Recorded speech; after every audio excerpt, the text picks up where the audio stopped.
Buen día, esta es la presentación de la tarea número 18, fármacos antitiroideos y crisis tiroidea para la clase de farmacología 2 con la doctora Aida Roxana Merlo Romero.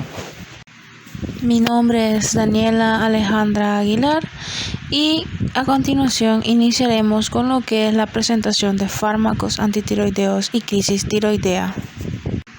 Como introducción es importante que recordemos que la glándula tiroides se compone de dos lóbulos, el izquierdo y el derecho, que se conectan por un puente de tejido, el cual se conoce como istmo. Y en 50% de las personas existe un lóbulo pequeño que es el lóbulo piramidal, el cual surge del istmo hacia la laringe. La glándula estará irrigada en abundancia y es uno de los órganos con mayor flujo sanguíneo por gramo de tejido después de los riñones. Aquí podemos contemplar una imagen donde delimita cada uno de estos segmentos anatómicos que acabamos de hablar. Con respecto a su fisiología, la glándula tiroides sana secreta cantidades suficientes de las hormonas tiroideas, triiodotironina T3 y tetraiodotironina T4, para normalizar el crecimiento y el desarrollo y la temperatura corporal y los niveles de energía. Asimismo, la calcitonina, el segundo tipo de hormona tiroidea, es importante en la regulación del metabolismo del calcio. Por lo que las funciones de la tiroides y sus hormonas serían las siguientes. Primeramente, las acciones irreversibles que son prenatales y perinatales, siendo las prenatales las que involucran el desarrollo del sistema nervioso central a partir de hormonas producidas por la madre. Su falta produce sordera y convulsiones y también produce el retraso mental. Las acciones irreversibles perinatales son aquellas a partir del nacimiento, en donde el sistema nervioso central va a continuar su desarrollo gracias a dichas hormonas en el niño, por lo cual es importante la detección precoz de si hay hipotiroidismo congénito para poder tratarlo lo antes posible y poder reducir cualquier consecuencia a futuro. Las acciones reversibles, que son las acciones postnatales, las podemos clasificar en generales, en cardiovasculares, en el sistema nervioso central, las que favorecen a los crecimientos y las que involucran las faneras. En las generales tenemos el aumento del consumo de oxígeno, el aumento del metabolismo basal y la termogénesis. En las cardiovasculares tenemos el aumento de la frecuencia cardíaca y la disminución del colesterol plasmático. En el sistema nervioso central tenemos el aumento de la velocidad de los reflejos y el funcionamiento correcto y normal del sistema nervioso central. Y para el crecimiento, esta va a favorecer su crecimiento y desarrollo, y también en su ausencia va a poder ocasionar lo que es el enanismo. Con respecto a las faneras, su ausencia va a determinar si hay pelo áspero o si hay pelo escaso. Para introducirnos en los fármacos antitiroideos, es muy importante que entendamos que la reducción de la actividad tiroidea y los efectos hormonales se van a lograr por los siguientes mecanismos: mediante el uso de agentes que van a interferir con la producción de hormonas tiroideas, mediante el uso de agentes que van a modificar la respuesta tisular a las hormonas tiroideas, mediante la destrucción glandular utilizando radiación o incluso mediante la destrucción glandular utilizando métodos quirúrgicos. Con lo anterior podemos proceder a mencionar los fármacos antitiroideos, teniendo en primer lugar las preparaciones de hormonas tiroideas por reemplazo de T4 o T3. Aquí tendremos la levotiroxina para reemplazar T4 y la liotironina para reemplazar la T3. Anteriormente se utilizaban las tiroides disecadas y las mezclas de T4-T3, sin embargo hoy en día ya no se utiliza esta práctica y se recomienda no utilizarla. También tenemos las tionamidas, donde está el metimazol y el propiltiouracilo. Tenemos los inhibidores iónicos como el perclorato y los ioduros como la solución de Lugolo, el yoduro de potasio, solución saturada, también abreviado SSKI. Tenemos el yodo radiactivo con el yodo 131. Tenemos la agonista de la TSH humana recombinante para el receptor de TSH, que es conocida como la tirotropina alfa. Y también tenemos quimioterapias para cáncer de tiroides o inhibidores de la tirosina sinasa, donde tenemos el sorafenib, el lenvatinib, el vandetanib y el carbosantinib. Con respecto a la levotiroxina, que es una de las preparaciones de hormonas tiroideas, es importante que sepamos que su mecanismo de acción es aquel que tiene un efecto idéntico a la hormona natural secretada por la tiroides. Esta se va a transformar en T3 en órganos periféricos y como la hormona endógena va a desarrollar su efecto a nivel de receptores T3.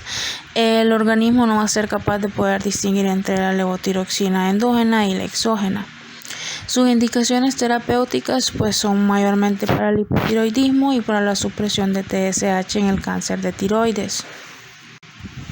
Sus efectos adversos, van a incluir la subida o la bajada de peso, el dolor de cabeza, los vómitos y la diarrea, cambios en el apetito, fiebre, cambios en el ciclo menstrual en el caso de las mujeres y la sensibilidad al calor.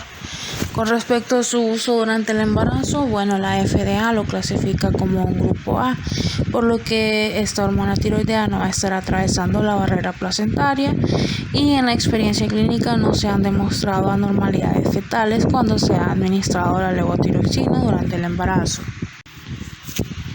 La siguiente preparación de hormona tiroidea es la liotironina. Su mecanismo de acción, va a estimular el consumo de oxígeno para la mayoría de los tejidos corporales y va a estar acelerando la tasa metabólica basal y el metabolismo de carbohidratos, proteínas y lípidos. Va a ejercer sus efectos sobre la mayoría de los órganos sistémicos y particularmente va a ser muy importante en el desarrollo del sistema nervioso central, por lo que la T3 va a estar incrementando la función aeróbica mitocondrial y por lo tanto va a estar incrementando la tasa de síntesis y utilización de fosfatos de alta energía, que a su vez va a estimular la miosina ATPasa y va a reducir la acidosis láctica del tejido. ¿Cuáles van a ser sus indicaciones terapéuticas? Se van a utilizar cuando se desea un inicio de acción rápido, por ejemplo en el caso de un coma de mixedematoso. También se va a utilizar si deseamos una terminación rápida de la acción. Esto va a ser preparado para los pacientes con cáncer de tiroides que necesitan una preparación para la terapia con yodo radiactivo. Con respecto a sus efectos adversos está la pérdida de peso, el nerviosismo, la sudoración excesiva, la sensibilidad al calor y la pérdida temporal del cabello, especialmente en niños durante los primeros meses de la terapia. Su uso durante el embarazo, la FDA la va a clasificar en el grupo A, teniendo en cuenta que la hormona tiroidea no va a atravesar la barrera placentaria y en la experiencia clínica tampoco ha demostrado anormalidades fetales cuando se ha administrado durante el embarazo. Entrando con las tionamidas, tenemos el metimazol, cuyo mecanismo de acción va a reducir la concentración de yodo inorgánico, disminuyendo la formación de los precursores de las hormonas tiroideas, que sería la diyodotirosina y la tiroxina, y así va a actuar modificando la síntesis de las hormonas tiroideas, pero no va a alterar la acción de las hormonas tiroideas ya sintetizadas. Sus indicaciones terapéuticas son para la reducción de la producción de hormonas tiroideas. Y con respecto a sus efectos adversos, van a incluir sarpullido, erupciones en la piel, prurito, picazón, caída normal del cabello, malestar estomacal, vómitos, cambios en el sentido del gusto, sensaciones anormales como cosquilleo, escozor, ardor, estrechez de pecho, sensación de tirantez. Durante el embarazo, su uso viene siendo clasificación grupo A. Es importante que en caso de necesidad de las embarazadas, estas continúen con el metimazol porque el hipertiroidismo no controlado va a aumentar el riesgo de complicaciones gestacionales como el trabajo de parto prematuro y el bajo peso del producto al nacer. Con respecto al propiltiuracilo, bueno, su mecanismo de acción va a estar inhibiendo la conversión periférica de T4 en T3 y esta acción puede ser una ventaja en el tratamiento del hipertiroidismo grave. Sin embargo, no va a alterar la concentración de T4 ni de T3 existentes en la circulación o en las glándulas tiroideas. Sus indicaciones terapéuticas, bueno, se usan para reducir la producción de hormona tiroidea y también para reducir la conversión de T4 a T3. Sus efectos adversos pueden provocar daños graves en el hígado, en adultos y en niños. Y algunas personas que recibieron propiltiuracilo requirieron un trasplante de hígado. Incluso algunas personas murieron debido al daño hepático. Por lo mismo, su uso durante el embarazo es clasificación grupo D. Es posible que el médico indique propiltiuracilo durante los primeros meses del embarazo únicamente y luego va a indicar metimazol durante el resto del embarazo, ya que el propiltiuracilo puede estar provocando problemas graves en el hígado de mujeres embarazadas y esto puede causarle daños al feto. Continuando con el perclorato, que es un inhibidor iónico, pues su mecanismo de acción principal es sobre la glándula tiroidea, donde va a inhibir el transportador proteico de sodio-yodo, o abreviado NIS, el cual es responsable de la translocación activa de ambos, tanto yodo como perclorato, desde el torrente sanguíneo al folículo tiroideo. Sus indicaciones terapéuticas va a ser utilizado principalmente para mejorar la respuesta a tioamidas en la enfermedad de Graves refractaria, por ejemplo, la asociada con la amiodarona.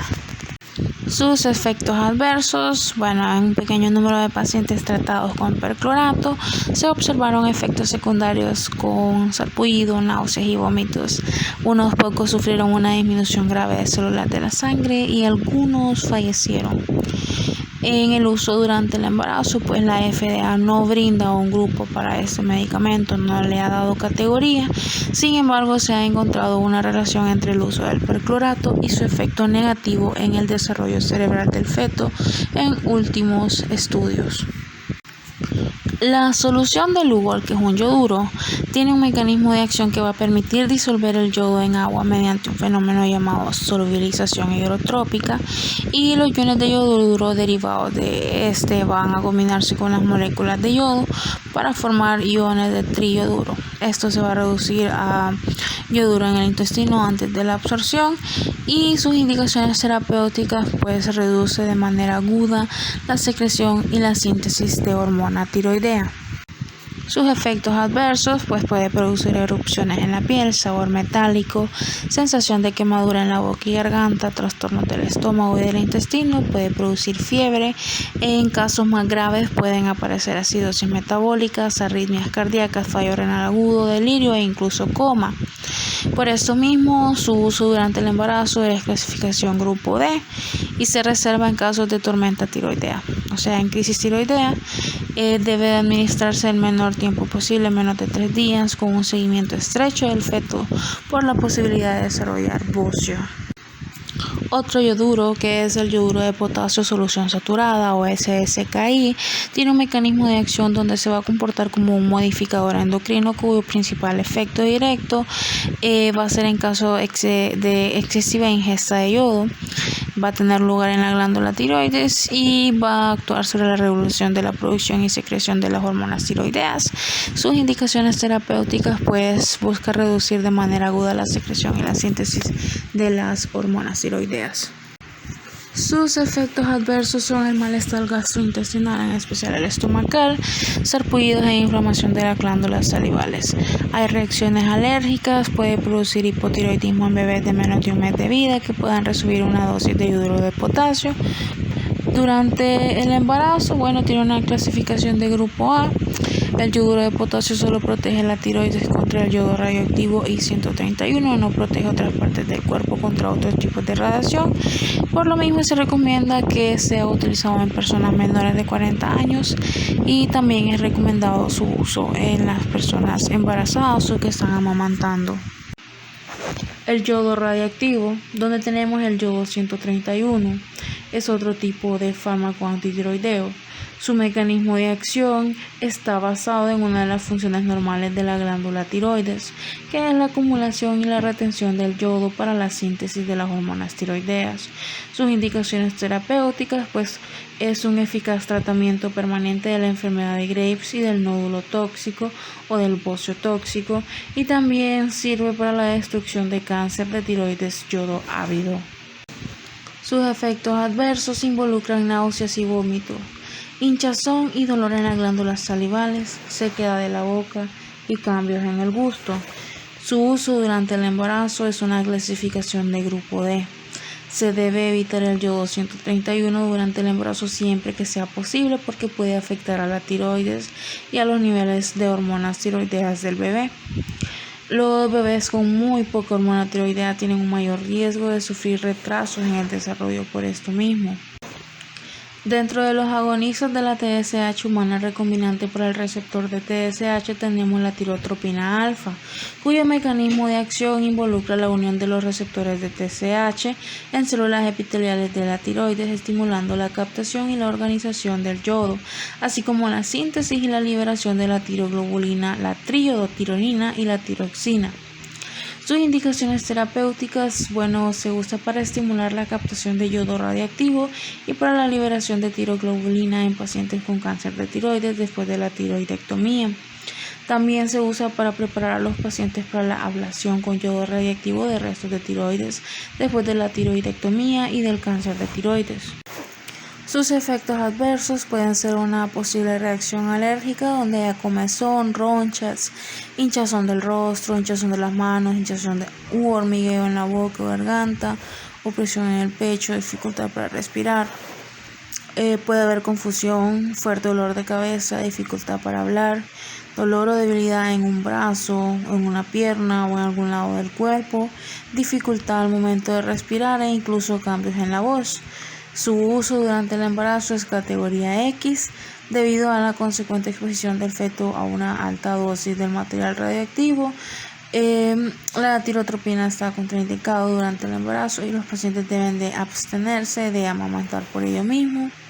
La quimioterapia y los inhibidores de la tirosina sinasa, pues tenemos el sorafenib, cuyo mecanismo de acción es un inhibidor multiquinasa que ha demostrado poseer propiedades tanto antiproliferativas como antiangiogénicas in vitro e in vivo.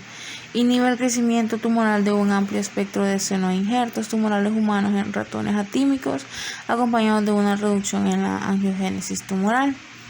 Por lo mismo, sus indicaciones terapéuticas son para el cáncer de tiroides papilar o folículo progresivo resistente a yodo radiactivo. Sus efectos adversos son muchos, desde el cansancio, debilidad, enrojecimiento de la piel, pérdida del cabello, hasta la picazón, piel seca, descamación, pérdida de apetito, estreñimiento, diarrea, boca seca. También está la pérdida de peso, el dolor articular, el adormecimiento, hormigueo, dolor de las manos o de los pies y el dolor de cabeza. Su uso durante el embarazo también pertenece a un grupo X, no se debe utilizar durante el embarazo, a no ser que se demuestre claramente que es necesario después de una cuidadosa evaluación de las necesidades de las madres y de los riesgos para el feto.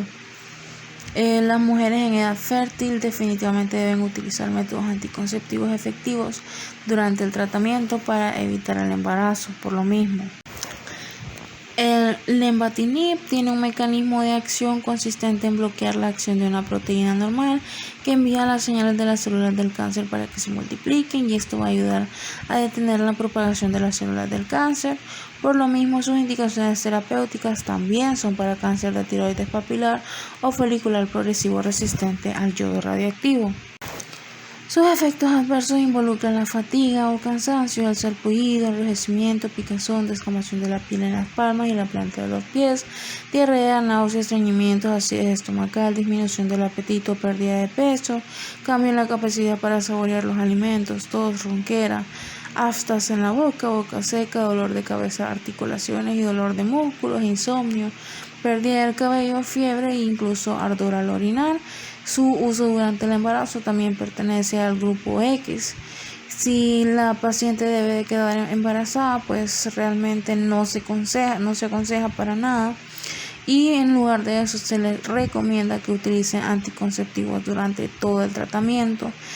Y en caso de que sí quedase embarazada, se le debe notificar a su médico de cabecera inmediatamente, ya que el lenvatinib es muy dañino para el feto.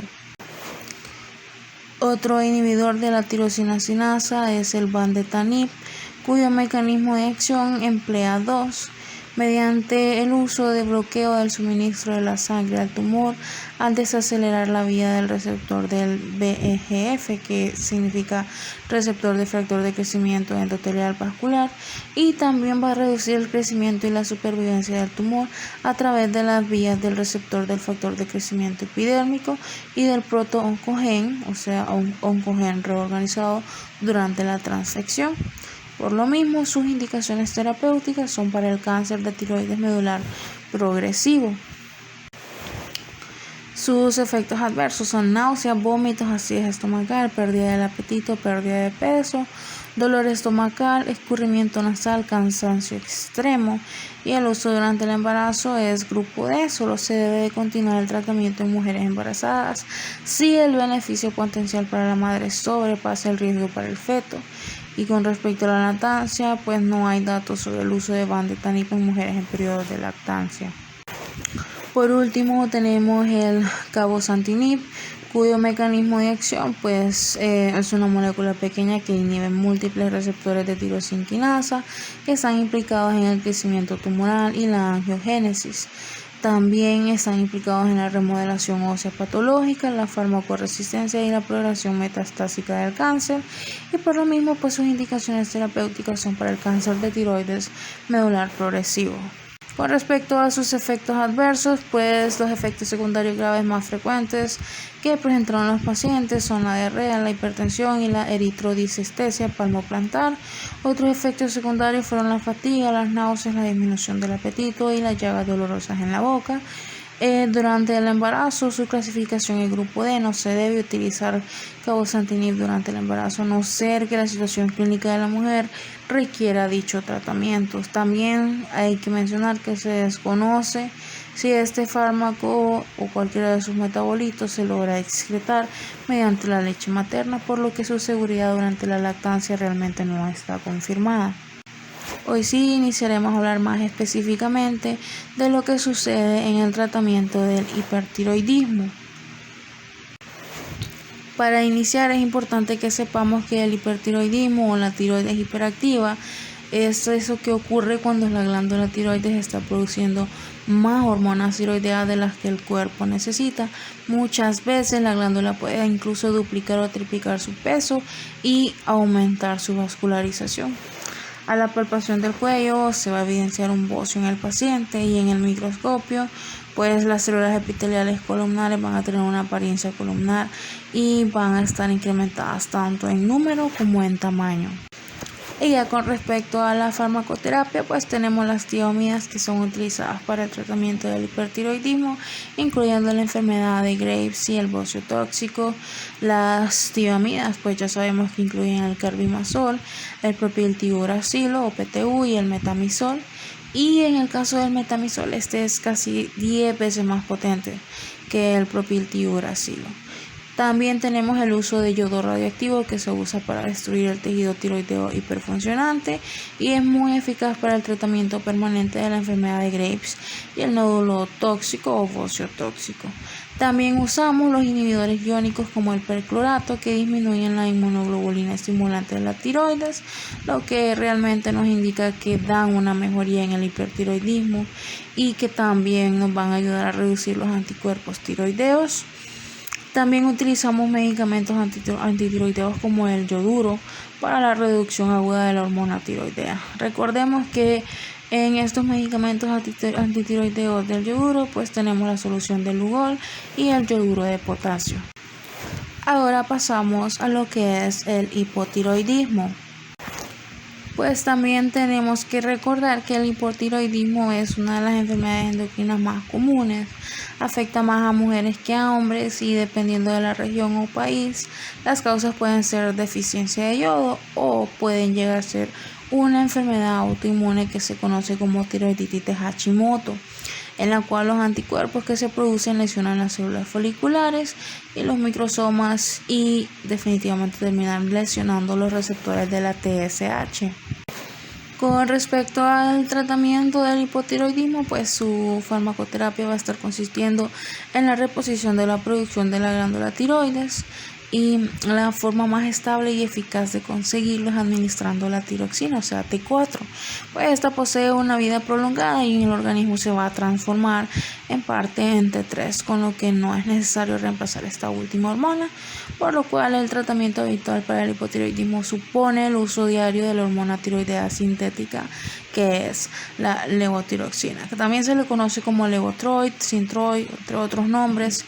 Este medicamento oral va a estar restaurando los niveles adecuados de la hormona y va a estar revirtiendo los signos y los síntomas del hipotiroidismo, pero también sé que mencionamos anteriormente que no es necesario T3, pero si fuera necesario también está indicado lo que es el uso de esa otra preparación de hormonas tiroideas para el reemplazo de T3, que es la liotironina.